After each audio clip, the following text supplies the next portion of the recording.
Tonight we continue The Little Prince. We are up to chapter 11.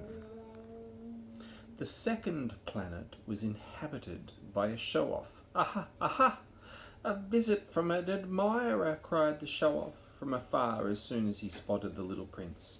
Show-offs imagine that everyone they meet must be an admirer. Hello, said the little prince. You've got a funny hat. It's for doffing when I bow, replied the show-off. It's for doffing when people applaud me. Unfortunately, no one ever comes this way. Really? Cried the little prince, perplexed. Clap your hands, the show-off instructed him. The little prince clapped his hands. The show-off bowed, modestly raising his hat.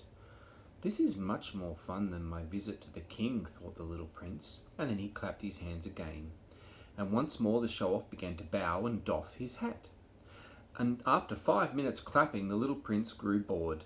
And what must I do to make your hat fall off, he asked. But the show-off didn't hear him. Show-offs only hear praise.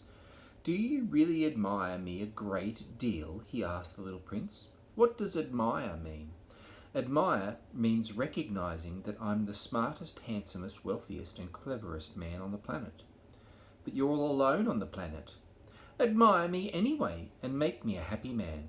I admire you, said the little prince with a shrug, but what does it matter to you? And the little prince left. Grown-ups really are very strange, mused the little prince as he continued on his travels. Chapter 12. The next planet was inhabited by a drunkard. This visit was very short, but it deeply saddened the little prince. What are you doing? He asked the drunkard, who was sitting silently in front of his collection of bottles, some empty and some full. I'm drinking, replied the drunkard gloomily. Why do you drink? The little prince asked. To forget, replied the drunkard. To forget what? Inquired the little prince, who already felt sorry for him. To forget that I'm ashamed, confessed the drunkard, hanging his head. Ashamed of what? Asked the little prince, who wanted to help him. Ashamed of drinking, entered the drunkard, withdrawing into a permanent silence, and the little prince left, puzzled. Grown-ups really are very strange, mused the little prince as he continued his travels. Chapter 13. The fourth planet belonged to the businessman. This man was so absorbed that he did not even look up on the arrival of the little prince. Hello, said the little prince. Your cigarette's gone out. 3 and 2 make 5. 5 and 7, 12. 12 and 3, 15. Hello. 15 and 7, 22. 22 and 6, 28. No time to relight. 26 and 35 and 5, 31. Phew! That makes 501,622,731. 500 million what? Pardon, are you still there? 500 million? I can't remember. I've got so much work. I'm a very busy man. No time to mess around. 2 and 5, 7. 500 million what? Repeated the little prince, who, once he had asked a question, never let the matter drop. The businessman glanced up. In all the 54 years I've lived on this planet, I have only been disturbed 3 times. The first time was 22 years ago by a hornet that came from I don't know where. It made a terrible racket and I made 4 mistakes in a sum. The second time was 11 years ago by an attack of rheumatism. I don't get enough exercise. I don't have the time to idle about either. I deal with serious matters. And the third time is now. As I was saying, 501 million what? The businessman realized that there was no hope of peace. Million of those little things that you sometimes see in the sky. Flies? No. Those little things that shine. Bees? No. Those little golden things that idlers daydream about. But I don't have time to daydream. I deal with serious matters. Oh, stars. Yes, that's right, stars. And what will you do with 500 million stars?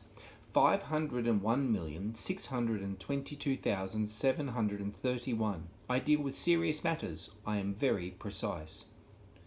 What do you do with these stars? What do I do with them?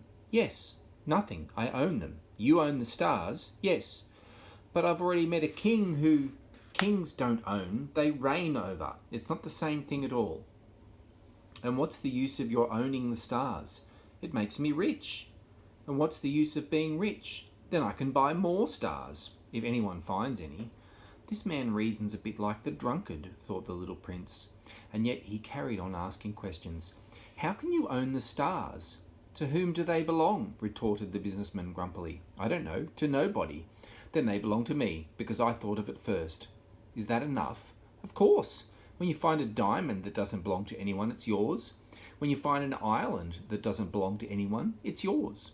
When you are the first to have an idea, you patent it. It's yours. And I own the stars because nobody ever thought of owning them before. That's true, said the little prince. And what do you do with them? I manage them. I count them and recount them, said the businessman. It's a tough job, but I work very hard. The little prince was still not satisfied. Well, if I can have a scarf, I can wind it around my neck and wear it. If I have a flower, I can pick it and take it with me. But you can't pick the stars. No, but you can put them in the bank. What does that mean? It means that I can write down on a piece of paper how many stars I own, and then I can lock that piece of paper in a drawer. And is that all? It's enough. That's funny, thought the little prince. It's rather poetic, not a serious business at all.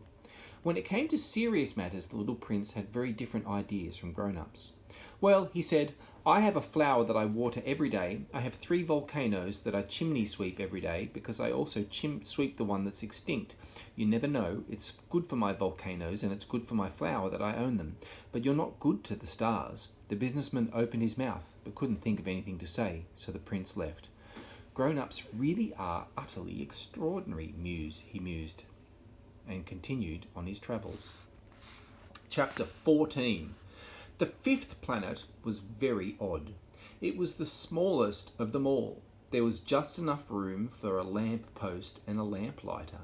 The little prince simply could not understand the need for a lamp post and a lamplighter on a planet that had no houses and no people.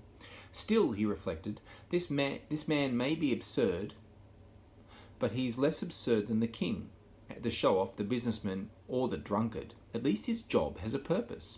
When he lights his lamp, it's as though he's creating another star, or a flower. When he puts out his lamp, he sends the flower or the star to sleep. It's a very nice job. It's really useful because it's nice. As he approached the planet, he greeted the lamplighter politely. Hello, why have you just put out your lamp?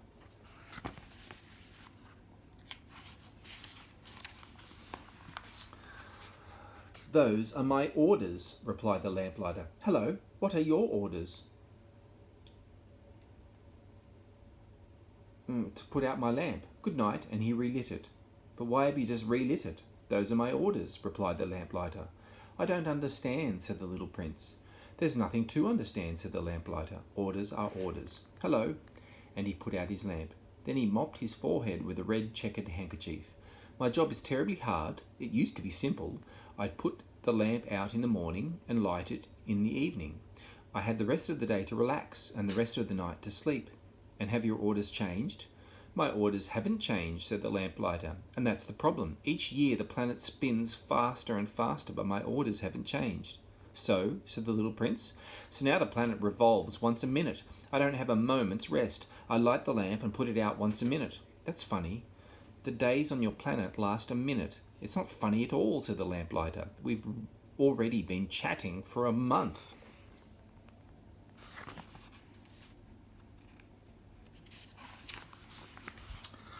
A month? Yes, 30 minutes, 30 days. Good night. And he relit his lamp. The little prince watched him, and he liked this lamplighter who carried out his orders so faithfully. He thought of the sunsets on his own planet, which he used to watch by simply moving his chair, and he wanted to help his friend. You know, I can think of a way you could rest when you wanted to. I want to rest all the time, said the lamplighter. Strangely enough, a person can be both faithful to their job and lazy at the same time. The little prince went on.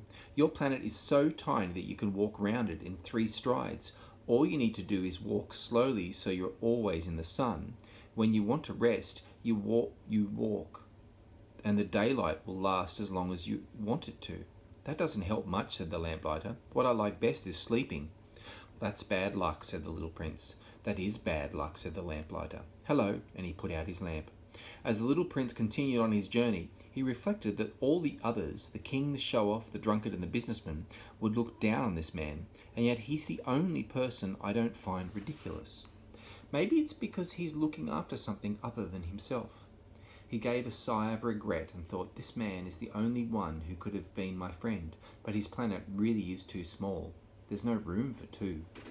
What the little prince did not dare admit to himself was that the main appeal of that particular planet was its 440 sunsets every 24 hours.